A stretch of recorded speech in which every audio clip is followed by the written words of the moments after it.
Il generale di Corpo d'Armata dei Carabinieri Carmelo Burgio, comandante interregionale dei Carabinieri Podgora, responsabile dell'Arma dei Carabinieri per il Centro Italia e la Sardegna, visita oggi il Comando Legione Carabinieri Sardegna, ricevuto dal comandante generale Francesco Gargaro, dai militari della sede e dei reparti della provincia di Cagliari, nonché da alcuni membri della rappresentanza militare e dell'Associazione Nazionale Carabinieri.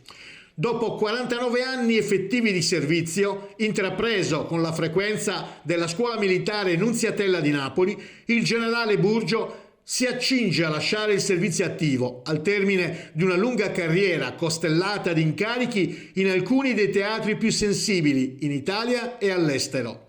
La finalità di questa terza visita nell'isola è dunque quella di rivolgere un saluto di commiato ai Carabinieri della Sardegna, terra alla quale è molto legato, incontrare e sostenere moralmente i militari nel loro impegno quotidiano in favore della collettività, esprimere il proprio personale apprezzamento per le operazioni di servizio poste in essere negli ultimi mesi. Il generale Carmelo Burgio è un grande conoscitore della realtà isolana, avendo egli prestato servizio per circa 7 anni nella città e nella provincia di Cagliari. Il programma della visita prevede la consegna ad alcuni militari della medaglia mauriziana al merito di 10 lustri di carriera militare, il saluto alla bandiera di guerra del 9 Battaglione Carabinieri Sardegna e a quella d'istituto della Scuola Allievi Carabinieri di Iglesias, la visita al Comando Provinciale di Nuoro, alla Scuola Allievi Carabinieri di Iglesias, alle compagnie di Iglesias, Ozieri e Alghero, alle stazioni di Uta, Fogni e Talana.